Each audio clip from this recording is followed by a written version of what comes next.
episode 241 with Mr. Douglas Valentine, author of, amongst other books, The Phoenix Program, the use of, is it showing up right? Come on. The Phoenix Program, the use of terror, America's use of terror in Vietnam. And before I go into a tirade about how much I enjoyed the book, how about you introduce yourself, sir? Well, I'm an author. Before I was an author, I climbed trees for a living. I was a top climber with tree services and college dropout. I didn't get political until I was 30, and my father told me what happened to him in World War II. Mm-hmm. And he'd been a prisoner of war. And the camp that he was in, there were events there that the military covered up. Okay. And that started me thinking about other things. And I hadn't really, it was my first book, and it was a good book. So all of a sudden I went from being a working class zero to being a writer, and then it was like, whoa, what's this? It's going to be easy. I'm going to live in a mansion, Yeah.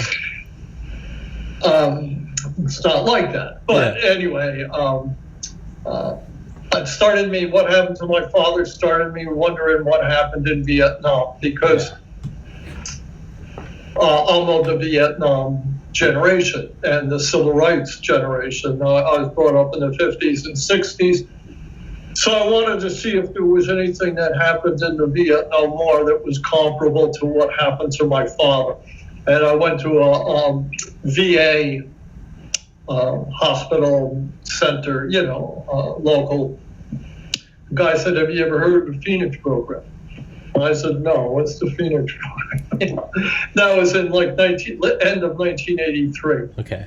And I didn't really, like most Americans, even to today, didn't know much about the Vietnam War. You were for or against it. You had somebody in your family went there, and it affected you that way, or you're a veteran, and affected you that way, to whatever extent that was. I mean, it was varying effects. Yeah. But I didn't know anything about it, so the guy at the VA center said there was a guy in the hospital, or who went there on an outpatient basis, I can't remember which, who had been in the Phoenix Program and had talked about it in their therapy sessions, and that he would ask the guy if the guy would talk to me, but then got back a couple of weeks later and said, no, the guy wouldn't do it. He was afraid that if he talked about the Phoenix Program, he'd lose his benefits, his government benefits, which was to some extent the hammer that the government had held over my father. Yeah. And I realized that, for a lot of people who are involved in covert operations, it never ends. You sign these kind of, well, they're not you sign non-disclosure statements, agreements with the military and the government. If you're in the CIA, never tell what happened. And, just like Trump with his girlfriend. Yeah, right, yeah. And if you tell, you get sued and you get slandered. And, so the kinds of things that happened in the Phoenix Program are institutionally covered up. Yeah. And this is what enables these sort of things to happen on a massive scale. And back in the day of Vietnam, this sort of thing was just becoming exploding as a way of doing business. Okay, so I went to find out about the Phoenix Program, and the first thing I did was start sending out queries in veteran magazines for veterans to talk to me about their experience. And I got a few guys that came forward. Not too many that way, because most of them had non-disclosure agreements. Yeah. A few would break ranks. And I also sent a letter to William Colby, who had been the head of the CIA from 1973 to 1975, And he was a guy who had been a station chief, a CIA station chief in South Vietnam in 1959, 60, 61, 62. And from 1969 until 1972, he had run an organization in South Vietnam called CORD, Civil Operations and Revolutionary Development, within which the Phoenix program was hidden. Okay. That was, on an organizational graph. That's where you would find the Phoenix Directorate. Okay. And Colby had testified about the Phoenix program, and I read his testimony. He testified in 1970, 1971, at which point the Phoenix program was starting to become controversial. Yes. And he was also questioned about it again in 1973 at his confirmation hearings to become the Director of Central Intelligence. But anyway, I read all that, and I started reading books about Vietnam, and surprised, Colby agreed to help me. Yeah. He answered my letter. Yeah. And I was more shocked than anybody. Yeah. But, I was just, like I said, a schlepper. Yeah. I wasn't. I've gone to Columbia Journalism School. Sure. Been a historian or any kind of academic. I was just a kid, but I think a young guy who was trying to make it on his own, Sure. and somehow that appealed to Colby. I was going to say, I wrote a letter, or I sent an email to, what was it? I sent an email to the office of the NSA, trying to get the director of the NSA, General Nakasone, the current director. And I actually got an email from him saying that he was flattered, but he was too busy. He's too busy at the time. And I was just like, oh my God, he responded. But yeah, sorry, go on. Well, you never know. Yeah. The moral to the story is try to get there, and then when you get there, make it up. Yeah. And that's what happened to me. I didn't expect him to say yes, but all of a sudden I'm going down to Washington to his law office, and he started he sent me some people, and sent me to one guy who had actually been the first CIA director of the Phoenix program, a guy named Evan Parker. From 1967 to 1969, Evan Parker ran the program. Him and Colby had been in the OSS together. Okay. And they had been buddies throughout their CIA service, and he was a trusted Colby associate. And once Colby had sent me to him, he just opened up. Okay. And he gave me a roster that named everybody that had been in the Phoenix Directorate, which was the main office in Saigon, and all their names. Okay. And I copied them all down, and over the next couple of years, just tried to get in contact with them. And because Colby was backing me, a lot of these people, once I contacted them, would check with Colby, and he'd say, "Yeah, tell him." But anyway, let me tell you what the Phoenix program was. Okay. And to do that, I have to give you 5 minutes of background about the Vietnam War. Okay, let's do it. Let's do it. As you may or may not know, if your audience is as young as you, may not know, Vietnam was a French colony from the middle of the 19th century. Yep. For 100 years, France had colonized Vietnam, which went all the way up to the Chinese border, Laos and Cambodia. They call it French Indochina. Mm-hmm. And these countries were dirt poor and agrarian, and the French used them, set up like puppet administration, where, in the main cities, and then created their own little militias to protect their rubber plantations and their other kind of plantations. And that was a happy situation for the French right up until World War II, and the Japanese came along. And there was a brief interruption in their colonial activities. And then that ended. When World War II ended, the United States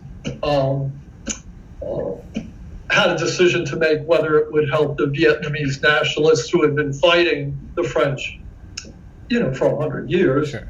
to have a nation of their own, or whether it wanted to back the French. Now, this is where it starts getting interesting, because the people who were fighting the French were communists, Yeah. under the leadership of a guy named Ho Chi Minh. Yep. And their purpose of the communists was not world domination.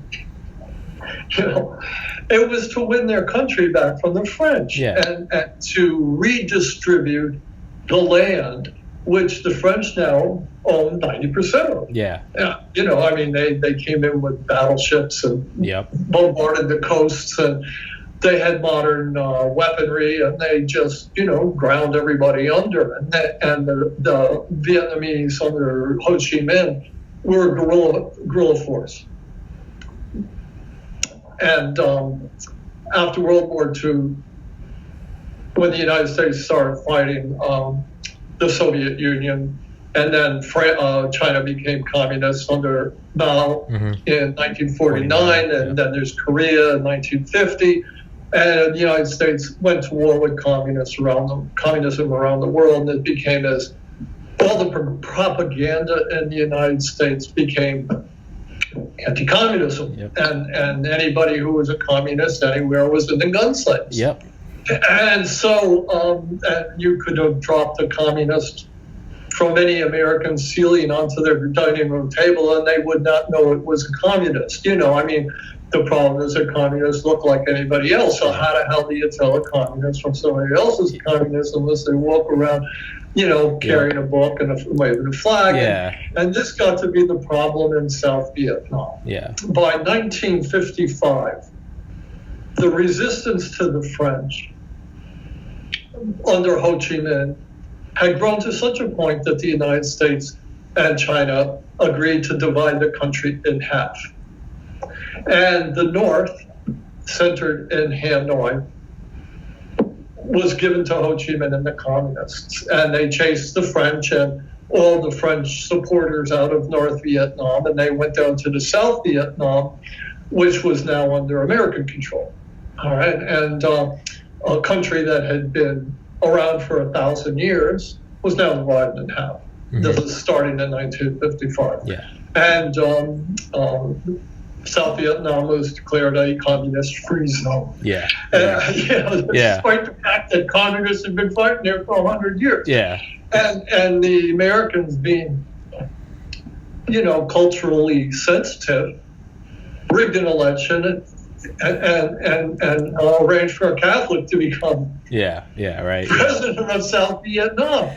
And the Catholics at that point were like 7 or 8% of the population in a Buddhist country. Yeah. I'll try to get it's hard to move this along, but it's essential to understand. No. Take your time. I am thoroughly enjoying this. This is perfect. Around 1960, the Buddhists had had it with this Catholic dictator. His name is Ziem. And he's like Trump. He has a family. He gives him all the important jobs. Yep. And he has a political party. In order to be in that political party, you got to swear loyalty to him. Yep. And if you want to get a job anywhere, you got to swear loyalty to Ziem. Yep. And most of these jobs are going to Catholics. Yep. And especially a lot of Catholics who have come down from the north. Yeah. And the Buddhists have had it by 1960, and they start resisting. And in late 1960, the communists in South Vietnam formed what's called the National Liberation Front. And this is the beginning of armed opposition to this guy, President Ziem, and the Americans. And its stated purpose of the National Liberation Front is to chase the Americans out of South Vietnam. Mm-hmm. That's it. The Americans now running everything with Ziem as their puppet. Yeah. And this National Liberation Front gets support from North Vietnam, but largely its support is in the rural population in South Vietnam. And the National Liberation Front organizes a regular army, which is ragtag to say the least, and they hide out in the countryside where the communists are in control. Okay, and the communists have a lot of support from the rural population who don't know. It's the same with the Vietnamese as it is with Americans. They don't know a communist from a non-communist. Exactly. Everybody looks the same, unless you say something, but they don't like the Americans telling them what to do, or the Catholics. So the Buddhists start joining in and supporting this National Liberation Front, which also has a guerrilla army, which operates in areas which are controlled by the South Vietnamese Army and police, which are totally funded by the United States. The United States sends police advisors from the CIA and what's known as the Public Safety Division of the Agency for International Development to train the police. They arm them, and in order to be a member, you gotta hate communists. Yeah, and they do the same with the army. They send their army officers back to the United States for training, and American soldiers direct them against the National Liberation Front army and militias. They're secret guerrilla groups. And by 1963, the situation has gotten so bad, and the government of South Vietnam is so unpopular, and the Buddhists are just joining this National Liberation Front left and right, that the CIA decides to kill its president, Diem. Yep. And they do. Yep. They assassinate him. Just like that. And now Diem's gone, and the Americans install a cabal of mostly Buddhist generals, who at this point have become entirely dependent on Americans for their money. Mm-hmm. And they make a deal with one general named General Key, who had been part of the South Vietnamese Air Force, to put him in charge of all the security agencies in South Vietnam. And in exchange, they give him a free hand to smuggle drugs. Yeah, exactly. From Laos and Thailand. And that becomes the arrangement, basically, with these generals. I did an interview with one CIA officer that William Colby introduced me to, a guy named Thomas Donahue. It's almost like your name. Yeah. And Donahue was this guy out of Chicago who had gone to Columbia, became head of, joined the CIA because he saw it as a growth industry, and was put in charge of what's called the CIA's Covert Action Branch in South Vietnam in 1964. And his purpose was to organize all the CIA's covert operations and spread them across the country. The CIA had up to that point not been going about this on an industrial scale, but now it's going to go about it after GM is killed, and the Buddhists are making, and the NFL are making all these gains. They're going to really ramp it up. And Donahue said to me, there was a different guy that he was in liaison with from the government every month. The governments of South Vietnam are changing now, all the time, because there's no stability. Yeah. And he said the first question every new guy would ask me is, how much opium's in it for me? Yeah, I know. Yeah, right. It's you were saying. Yeah, it went from intelligence being the main product of the quote unquote the game to money. Yeah, so they're conscripting all these generals and politicians to follow American policy, but the only way they'll do it is if they can make money. And it's just like in South America or anywhere else around the world where the CIA operates. They bribe people to work for them, and because the people that are working for them are betraying their own country, and they are implementing American policies, not the policies that are popular to the people in the country where they're allowed to become leaders. All right, so things don't get much better. So in 1965, the Americans, in their wisdom, decided to start sending the U.S. military forces to South Vietnam to prop up this wobbly government. And the Marines land up north along the DMZ, and Army units start spreading out around the rest of the country. And they are told that they are fighting communism and that they're protecting God and democracy in South Vietnam. And these guys land in South Vietnam. And again,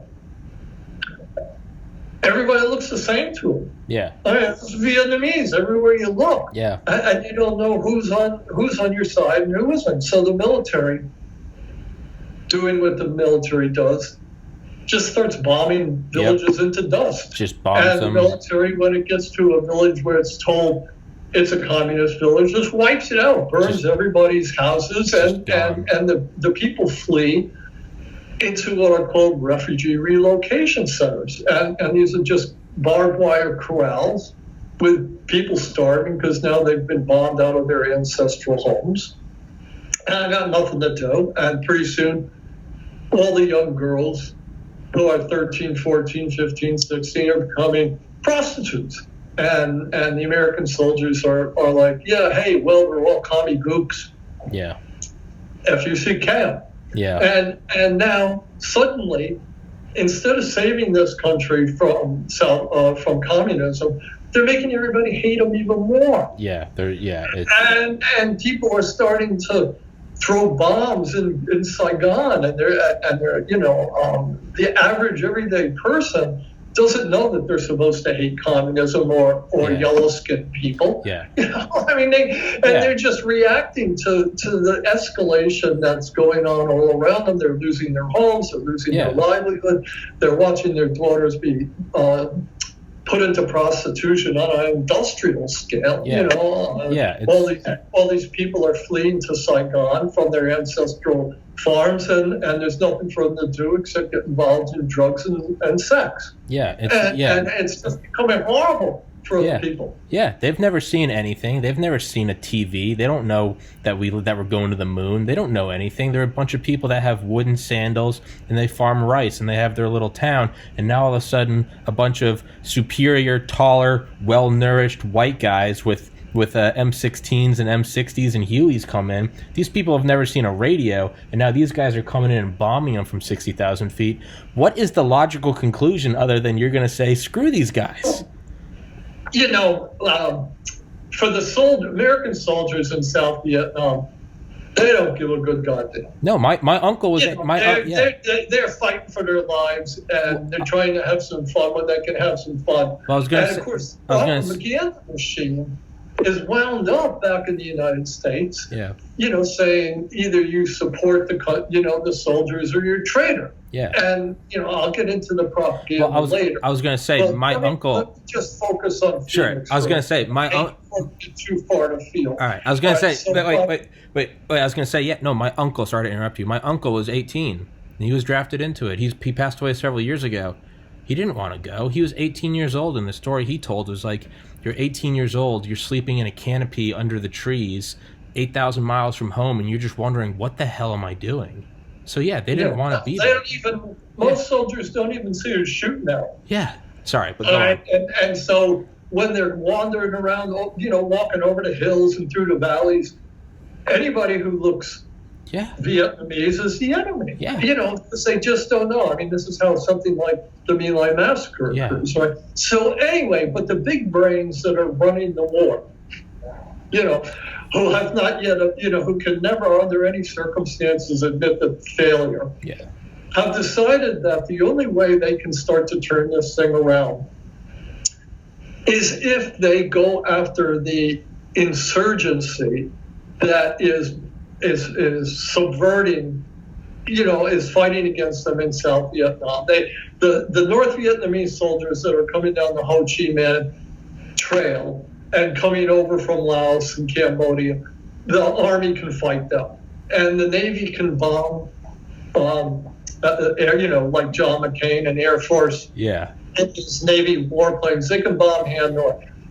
So the Air Force and the Navy they're going to keep doing their thing, and the Army is going to fight the North Vietnamese troops that are now pouring into South Vietnam. They're going to fight them up in the hinterlands, but in the rest of South Vietnam, you got to fight this National Liberation Front with its guerrilla army and its guerrilla militia, and most importantly, the secret cadre that run the National Liberation Front.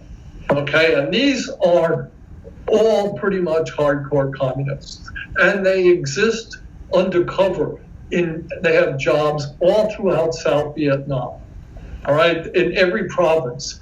The National Liberation Front, which has now been operating for a couple of years, has set up a shadow government in every province and district, which is like saying every state and county in South Vietnam. They have set up a secret government which relays orders, which supposedly emanate from Ho Chi Minh and Hanoi, through secret agents coming in and out of the country, on where to fight and how to fight and to recruit people into the National Liberation Front. It's a government with if you look at an organizational chart, it looks like any other government, except all these cadre are secret. And it's decided in the fall of 1966 that the only way you can win the war is to kill every one of these cadres. Yeah. All right. Yeah, just and they give the job to the CIA and they say, figure out a way to do this. And at the same time, to pacify the population. So, they have two jobs. One is to kill off all these cadres, which they estimate at the time to be about 75 or 80,000. And the other is to pacify this population of people who are just traumatized by having their country bombed to smithereens and are gone over to supporting the National Liberation Front.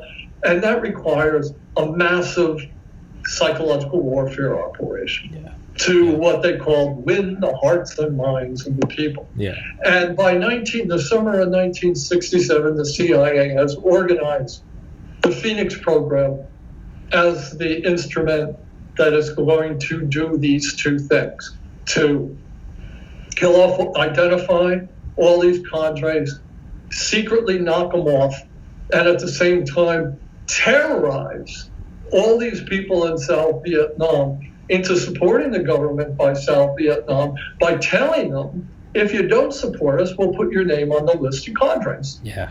Or cadre supporters. Yeah. Because they can't convince, there's no logical way they convince all these Buddhists and people who have been fighting for their national liberation for 100 years, for generations, that the American God and American values, which are at this point just like, racist beyond anything you can imagine. Are really good for them. They still want to run their own country like Buddhists. There's a bunch of political parties in South Vietnam that aren't communists, but they're willing to work with the communists. But the government starts spying on them too, to make sure they don't get too close to these. One of them is called the VNQDD. They're a major political party that's against the communists, and they're aligned with the Kuomintang Chinese. Yeah. And they're trying to overthrow the government from the right. And you don't have to convince them to be communist. Yeah. But the major party is the Dai Viets, and they're a nationalist party that fought the French. They're against the communists, but they're willing to have, I've always been willing to have a coalition government with the communists, but there's a very high level tier of the Phoenix program that goes after that. Okay. Anybody in the South Vietnamese government who wants to have a rapport or wants to compromise with the communists within the South Vietnamese government in these other political parties now also becomes the target of the Phoenix program. So this is the idea of how they're going to solve the war. And they like I said, in the summer of 1967, they put it together. And the way they organize it is they have what's called, originally Phoenix was called ICEX, ICEX, Intelligence, Coordination, Exploitation. And Phoenix brings together 25 or 26 different agencies and organizations which are operating in South Vietnam, from the military intelligence, military special forces, from the CIA, which is its private militias, its private hit teams, everybody that it has on its payroll, which by this time is thousands of people in South Vietnam who are in, they're either working for the government as province chiefs or district chiefs, or they're in the court system, or they're in administrative positions all throughout the country, and they all work for the CIA. All those people are involved with the Phoenix program and the police forces. And the CIA creates its very own FBI, which it's called the Special Branch.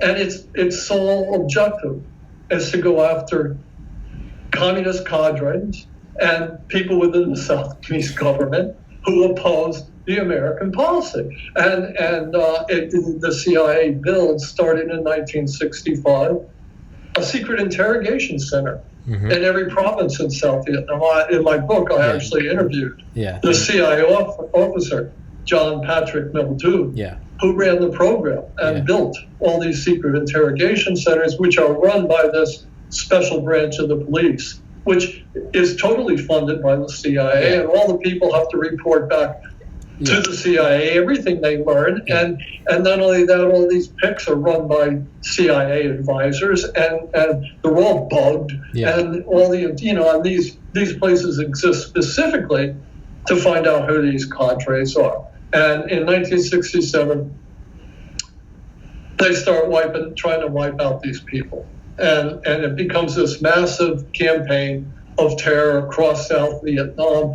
And CIA relies on informants in the villages, in the towns, across the country. This vast network of informants, which start ratting out anybody who could be suspected of being a cadre, one of these 75,000 cadre.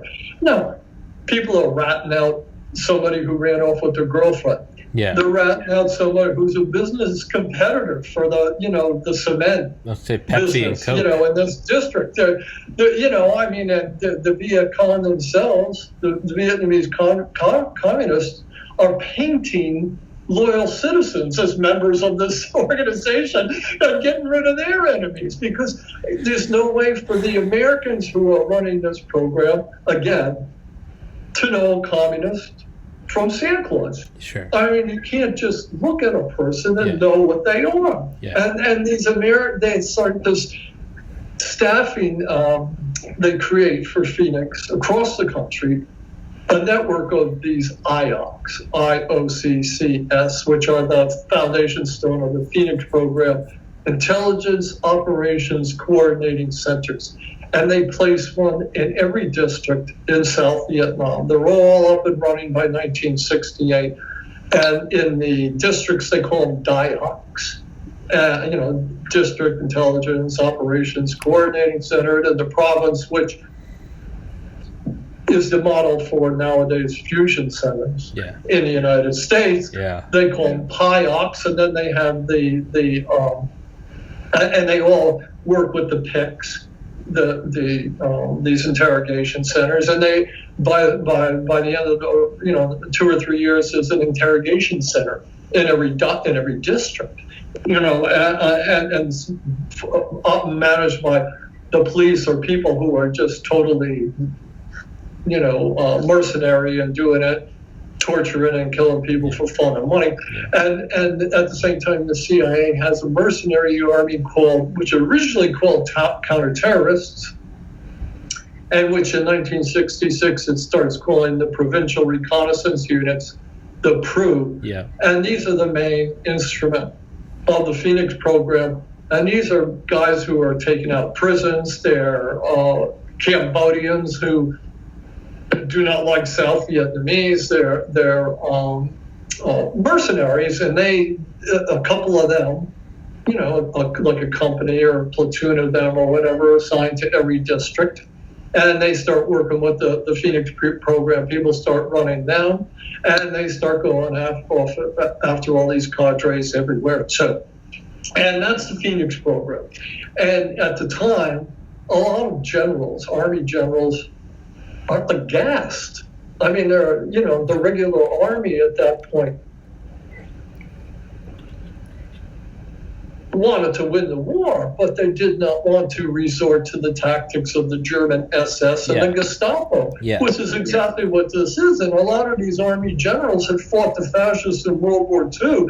And I said, hold on a minute, CIA. Yeah. We've become what we were fighting. Yes. And there's resistance to on the part of the military, and then after Trump was president for 2 years, he had managed to get rid of everybody who wasn't an ideologic adherent. Yeah. And after 2 years of the Phoenix program operating, the military is pretty much able to get rid of everybody who's against Phoenix and institute them with ideologues who are now willing to accept Phoenix tactics and strategies as the only way to win the war. Yeah. And it's the Phoenix program in South Vietnam is the beginning of the CIA's political indoctrination of the military, which changes the armed forces forever, because their backs were against the wall, and it was the only way they could save face and maybe win the war. And so they eventually turned themselves into a fascist force of relying on these militias that they've created to go after the cadres, which operate exactly like the SS, and the police force, which operates exactly like the Gestapo. And if you kill one of them, then they go to a village and they kill 100 people. Yeah. And it never ends up on anybody's, radar. Yeah. And by 1969, the program has become so effective, and at least in the minds of the Americans, the big brains running the war, that they actually start promoting. They actually go public with the existence of the Phoenix program in 1969, and the CIA turns it over to the military. And since that time, and they keep claiming that they've wiped out these 75,000 cadre, and yet every time they count, there's still 75,000 of them, because every time they kill somebody, another guy comes in and takes his place. They're starting to think, well, I don't know if I can say it on your radio show, but they're starting to think, what the fuck, Buck? You can say whatever the fuck you want. Cadres is not the way to go, because every time you kill one pops up. They're like weeds in your garden. To use a really terrible analogy. These are human beings who are fighting for the liberation of their country. And as soon as the military takes over the Phoenix program in 1969, the National Liberation Front is disbanded, and the South Vietnamese and the North Vietnamese declare the existence of the People's Revolutionary Government and say, we're taking it back.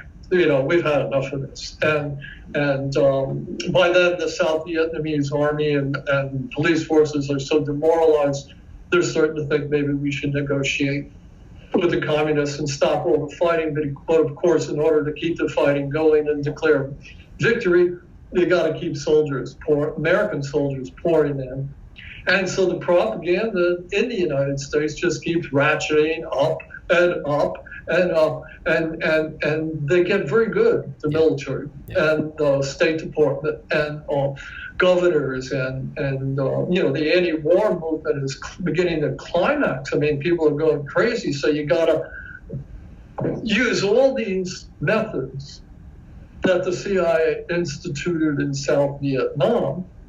You got to start using them against the anti-war movement in the United States. And this is where the Phoenix program starts making its early incursions through Red Squads, which are the CIA training police departments in the United States, just like they train the police in South Vietnam and all around the world.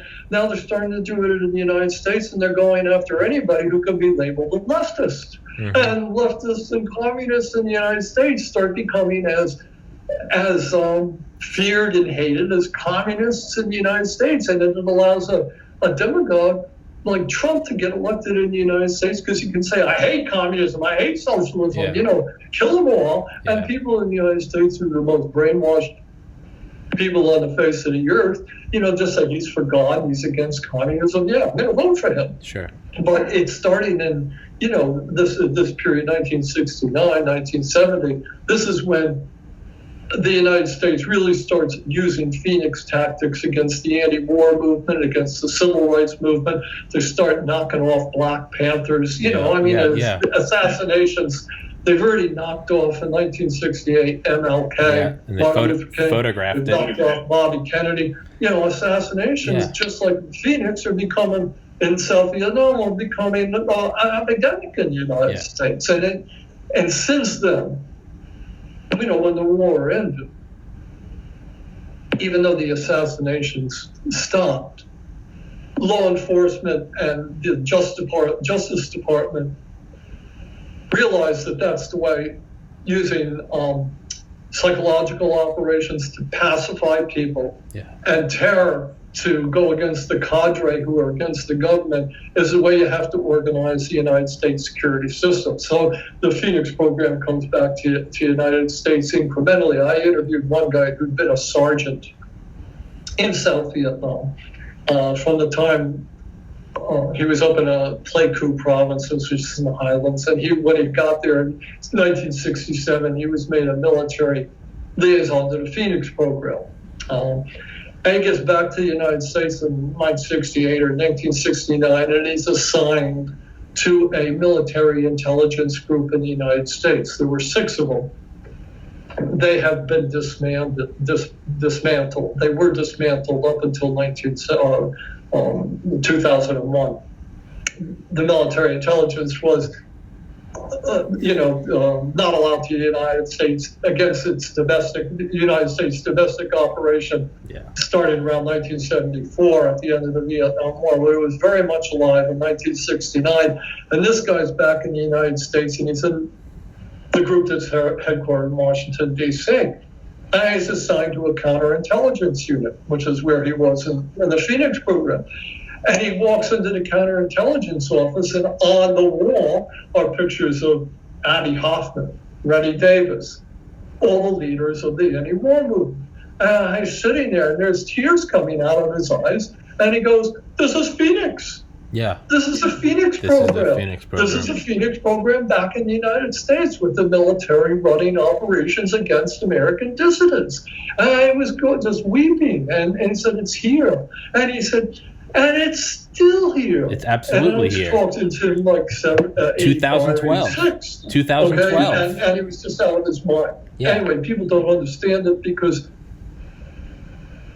of the psychological operations that the United States military started, waging against Americans around this time. Yep. Reagan becomes the great, in 1980, he starts combating the Vietnam War syndrome, starts waging wars against communists in South Vietnam, in Central America, and he makes it popular all over again. Rambo shows up and says in his, Rambo movies, nothing's over, they called us baby killers and they spit on us when we came home. It's all a bunch of BS, but it's all part of the military making its way into the media, into government, and every aspect of American society, until by the time 2001 comes along, and then a bunch of crazed Muslims from somewhere, apparently.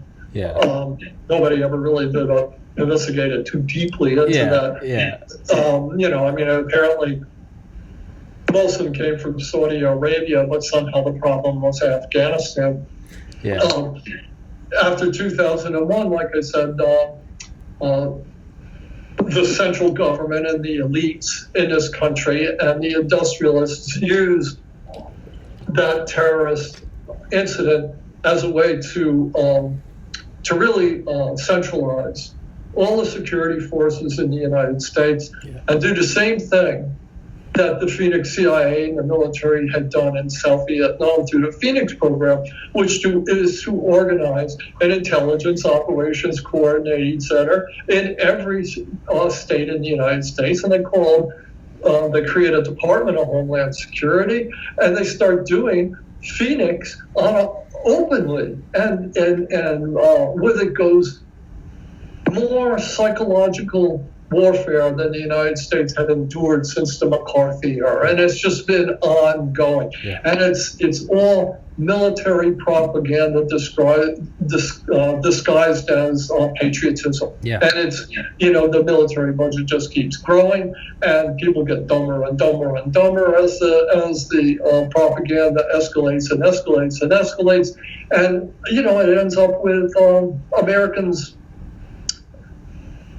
being so unsure of what is true and what is false and what is real and what is unreal that they can elect a demagogue like Donald Trump in 2016, who is just blatantly racist, just like the war in Vietnam was blatantly racist. There was no doubt about it back. During the war, it was a racist war. It was an ideological war against communists. But how the hell do you know what a communist is? James Baldwin, like I said earlier, I didn't quote him, but he's the one that said an American wouldn't know a communist if it fell from the ceiling onto the dining room table. The Trump people hate these communists. They hate socialism. To the point where they'll grab a gun and join a militia because socialism is giving their money to somebody else. Yeah. Their hard-earned tax dollars. Yeah. It's Medicare for all. It's everybody having the right to good health. Yeah. No, man, that's communism. It's communism. That's socialism. We can't have here. God gave us inalienable rights. Yeah. God created America, and He gave Americans the inalienable right to say whatever the hell they want and carry guns. Yeah. And that's it. That's what it means to be American. And everything else is unpatriotic. Yeah. And that is where all this military propaganda, and I should add, really way beneath the surface, CIA propaganda and State Department propaganda, and of course propaganda that emanates from all business in the United States. Capitalism is the driving factor behind all this. Yeah. This is the stuff you learn in school civics, and free enterprise and God bless America. Yeah. All that stuff is accumulated to the point where, a demagogue, an ignorant racist like Trump could get elected. And that's the crisis that we face in the United States today. Yeah. And it is all traceable back to the Vietnam War and the origins of the Phoenix program on the one hand, going after targeting cadres of any kind of resistance through these secret operations, and a massive psychological warfare operation to pacify the public. Yeah. And that ends my hour of lecture. That was wonderful. I was going to say, it gets... Do you have headphones? I can hear my voice coming through. Is it me?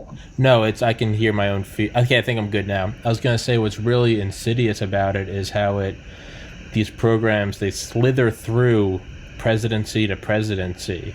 So they can arise overtly in something like Donald Trump, but they can come in covertly, like you mentioned in the opening of your book, the NDAA 2012, National Defense Authorization Act, suspension of the writ of habeas corpus. Like, hey, I voted for Obama in 2008, but I didn't learn about that until years later, that they can... It's been incremental. Yeah, boiling the frog, yes. It's been incremental, and yes, every administration has contributed to it, but that's how...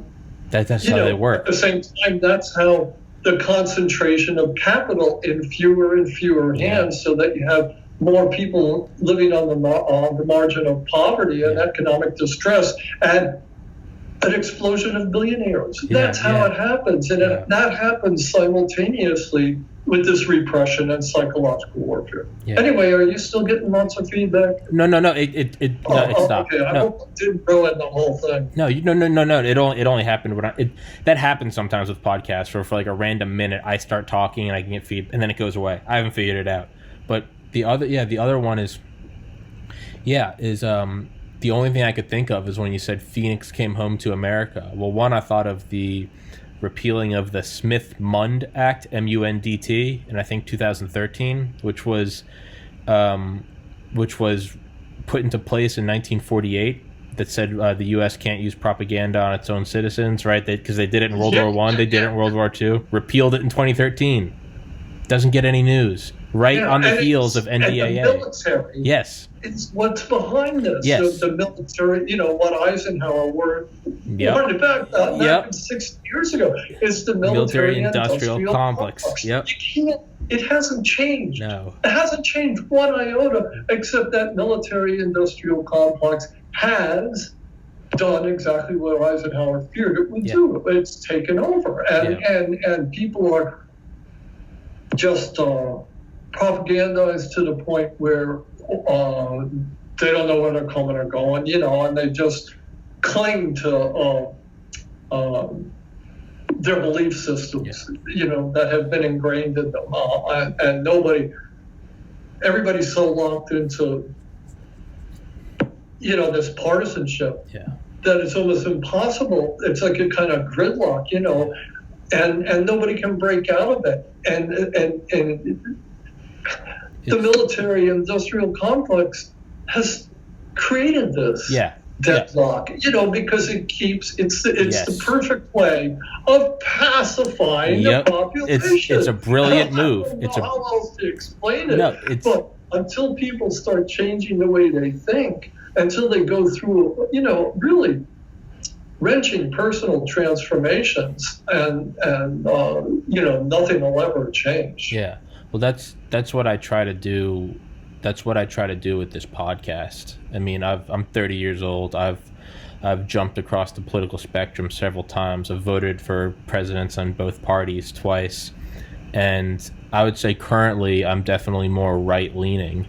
But that's why I try to have on people that challenge my beliefs. Because if I just sit here and only talk to conservatives, I don't learn anything. It's if I'm not, it's like working out. If you go and lift a 5-pound weight every day and you build up your muscles, but then after 6 months you never bump up the weight, you're not growing. And at which point you become calcified and you become static in where you are. And that's why I always try, and I try to read a lot. And then you see things like, and I'll admit, I didn't know anything about the Phoenix program. I thought I was well read. I didn't know a thing about the Phoenix program. And towards the end of it, when it's the guy saying the Phoenix program's come home, I realized I was like, I need to reevaluate my entire belief system. And that's why we saw it in Portland just 6 months ago, right? The Department of Homeland Security guys in unmarked vans grabbing protesters. That is directly from the 2012 National Defense Authorization Act, which is itself directly a descendant of the Phoenix program. Who is that journalist, Hastings, that was killed? Well, I remember Hastings, and I remember he had gotten on the bad side of, I think, the Christian. But betray us. He had done some reporting about, the Phoenix program. Yeah. Which was dismissed by generals in 1967. Yeah. Has become the model for all military operations around the world. Yeah. And nobody's having tank battles anymore. No. That's gone. That's done and over. Special forces. Yeah. And in Afghanistan and Iraq, it was all Phoenix-style operations. Yeah. It was reported at the time, where the CIA was backing a puppet government that it had installed, and it had to go around through the countryside and identify and eliminate anybody who might be said to be in opposition. Yeah. So the military now has completely adopted the Phoenix tactics, of going after cadres. But like I said, more importantly, it has adopted the idea that you have to shock and awe with a blanket of psychological operations to pacify the population. And as capitalism enters its crisis, it's more and more important for the super rich and the elites to keep keep all of the us. Americans at each other's throats, rather than going after the people that control them, and Mitch McConnell and Joe Biden go home at night and they call each other on their phone and they laugh, and they say, do. Oh man, those motherfuckers, they do. Ain't democracy grand, I bet. It's just, listen, how are we going to keep up the act for the next 4 years? It's WWF wrestling, right? They go out and beat the shit out of each other, and then they go into their trailers and they have a beer together. It's but there's no, it's disgusting. But what we can do, and I always try to think, because I think being pessimistic and nihilistic, to me, that is just a slow form of suicide. So despite massive odds that say that we're fucked and there's a domestic Phoenix program and we're heading towards oblivion, I try to stay positive and I try to stay optimistic. And it gets difficult, but at the very least, I try to just at least entertain open conversation and at least just don't let it drive us to opposite ends. I would say to you in my closing statement that it's a spiritual battle. It absolutely is, 110%. I had a friend, this is just some pooped out, but I had a friend who went to Vietnam in 1969. He was a documentary filmmaker, and he went with a guy named David Dellinger and some other people who were in the anti-war movement, and they went to North Vietnam to get American POWs and bring them back. Yeah. And the guy said, one day he's, an American, just trying to do documentaries on civil rights and stuff like that. And the next day he finds himself in North Vietnam. Yeah. And he said he got off the plane in North Vietnam with this delegation of leftists and peace activists, and who, of course, he sympathized with. They asked him for a reason. And he got off the plane, and there was all these Vietnamese who he said were the most radiant human beings he had ever seen in his life. Wow. And here they are being bombarded every day. And it was like they didn't have a care in the world. And they treated him and his friends like, without any paranoia or without any fear. And they gave him free reign to do whatever they want. He told me about ending up down by the DMZ. And he's they're down by a bridge that the Americans are bombing every day. And every night, the Vietnamese people are building it up again. And he wasn't allowed to film this bridge, but he had a Vietnamese guy who was accompanying him. And he remembered standing in the water of this river with this Vietnamese, and this guy, who's my friend John, 6'4", the documentary guy, with this Vietnamese guy standing on his shoulder diving into the water. And he said it was just, everywhere they went, the people were just undefeatable. Yeah. You couldn't destroy their spirit. Yeah. You couldn't get their spirit, and they had nothing. Yeah. They're recycling everything. They're fighting with sticks. Yeah. But they were united, and they had this beautiful spirit of, maybe not this year, maybe 5 years, maybe 10 years, we will win. You can't find that here, that kind of unity in the United States, because we are so ideologically paralyzed. And anyway, I just say to you that don't get dispirited. Yeah. They're good old Viets. They're getting bombed every day. And at the same time, they're able to welcome Americans with open arms and to keep their spirits up. And it's that spirit. Yeah. Not a gun. Yeah. And not a religion. Yeah. Nothing ideological, but just a spirit. The spirit of humanity. A connection with the earth. And that better times will happen, which is what really, if you can follow that path, And if people can start following that path, it can put the brakes on climate change and start creating a healthy environment, Yeah. Which is really the first big step. Well, then maybe there'll be hope for this country, but in the meantime, you can't let your spirits fall. No, I'm full of sleep. Yeah, no. I was going to say, no. I fully believe that this is just a passing moment in history. Maybe the passing moment is 5,000 years long. I truly believe that we will create a utopia in this world. We will bring heaven to earth. It might not be me. It might not be the next 1,000 generations. I don't think evil can win, and we can't find that positivity here. I would agree to disagree and say that we can. We just have to be the source of it in our own lives. We have to start with ourselves. And absolutely, and it starts with each person individually. Yes, sir. That was a beautiful conversation. Mr. Douglas Valentine, we've ran an hour. I said I'd only keep you for an hour. Phoenix Program, America's Use of Terror in Vietnam. I'll put it in the description in the top comment. Grab it. Oh, and before we go, no, we'll tell that another time. But I would love to have you on. I would love to have you on again, sir. Please, I'll send you an email, all right? Okay. All right, my man. God bless. Stay safe. Bye-bye.